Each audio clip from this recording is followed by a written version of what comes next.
Revenant à ce que nous venons de dire, nous devons nous efforcer d'avoir une idée plus claire de la façon dont le développement de l'homme devrait commencer. Et nous devons comprendre quelle étude de soi peut nous aider. Dès le début, nous trouvons une difficulté dans notre langue. Par exemple, nous voulons parler de l'homme du point de vue de la révolution, mais le mot « homme » en langage commun n'admet aucune variation, aucune gradation. L'homme qui n'est jamais conscient et même ne se méfie pas, l'homme qui a du mal à devenir conscient, l'homme qui est pleinement conscient, tout est le même pour notre langue. Dans un cas comme dans l'autre, c'est toujours l'homme. Pour éviter cette difficulté et pour faciliter la classification des nouvelles idées qu'elle présente, cet enseignement divise l'homme en 7 catégories. Les 3 premières catégories sont pratiquement au même niveau. Le numéro 1 est un homme dans lequel le centre instinctif ou le centre moteur prévaut sur le centre intellectuel et émotionnel. Dit sinon, c'est l'homme physique. L'homme numéro 2 est un homme dans lequel le centre émotionnel prévaut sur les centres intellectuels, moteurs et instinctifs. C'est l'homme émotionnel. L'homme numéro 3 est un homme dans lequel le centre intellectuel prévaut sur les centres émotionnels, moteurs et instinctifs. C'est l'homme intellectuel. Dans la vie ordinaire, nous ne trouvons que ces 3 catégories d'hommes. Chacun de nous, chacun de ceux que nous connaissons, est un nom. Les hommes naissent tous les numéros 1, 2 ou 3 et ne peuvent atteindre les catégories supérieures que par les écoles. L'homme numéro 4 n'est pas né en tant que tel. C'est le produit d'une culture scolaire. Il diffère des hommes 1, 2 ou 3 pour ses propres connaissances, comprenant sa propre situation, et le fait qu'elle a acquis un centre de gravité permanent. Cette dernière expression signifie que, pour lui, l'idée acquérir l'unité, la conscience, le moi permanent et la volonté, c'est-à-dire l'idée de son développement, est devenue plus important que tous les autres intérêts. À ces caractéristiques de l'homme numéro 4, il faut ajouter que ses fonctions et ses centres sont mieux équilibrés. Et cela à un niveau qu'il ne pourrait jamais atteindre avant qu'il ne travaillait sur lui-même selon les principes et les méthodes d'une école. L'homme N°5 est un homme qui a acquis l'unité et la conscience de soi. C'est différent de l'homme ordinaire, car il travaille déjà en lui, l'un des centres supérieurs, et a de nombreuses fonctions et pouvoirs que l'homme ordinaire, les hommes 1, 2 ou 3, n'a pas toi.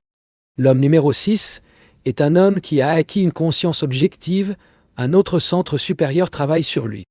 Il a un nombre beaucoup plus important de collèges et de nouveaux pouvoirs, qui dépassent bien la compréhension de l'homme ordinaire. L'homme numéro 7 est un homme qui a réalisé tout ce qu'un homme peut réaliser, a un moi permanent et un testament gratuit. Il peut contrôler en soi tous les états de conscience, et à partir de ce moment, il ne peut pas perdre tout ce qu'ils ont acquis. Selon une autre définition, il est immortel dans les limites du système solaire.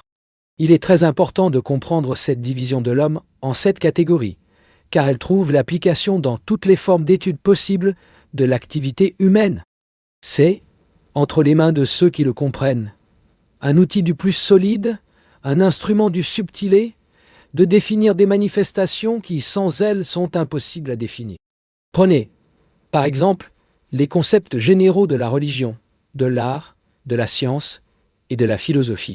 En commençant par la religion, nous pouvons immédiatement voir qu'il y a nécessairement une religion de l'homme numéro 1, qui englobe toutes les formes de fétichisme, quel que soit le nom qui leur est donné.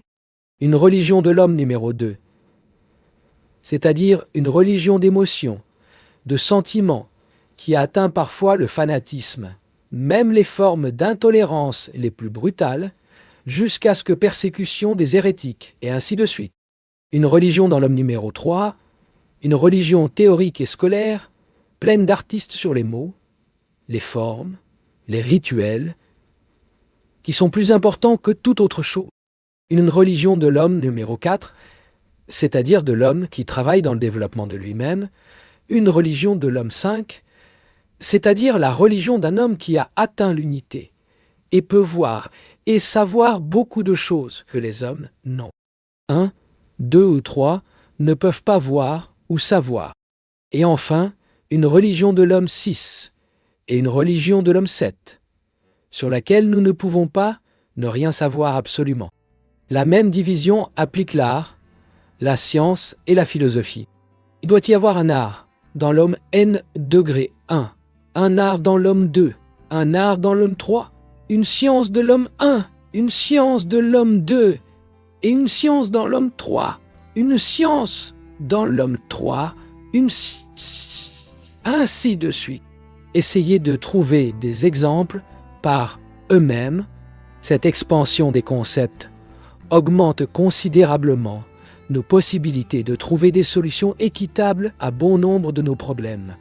Et cela signifie que cet enseignement nous donne la possibilité d'étudier une nouvelle langue. Je vais dire à nouveau pour nous. Cela nous permettra de répondre aux idées de différentes catégories qui sont en fait liées et séparées des idées qui semblent appartenir à la même catégorie, mais en réalité sont différentes.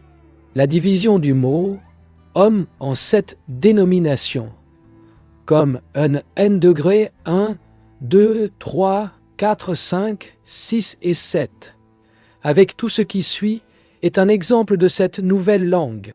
Nous avons une quatrième définition de la psychologie. La psychologie est l'étude d'une nouvelle langue. Et cette nouvelle langue est la langue universelle que les hommes s'efforcent parfois de découvrir ou d'inventer. L'expression « un langage universel ou philosophique » ne doit pas être considérée comme une métaphore.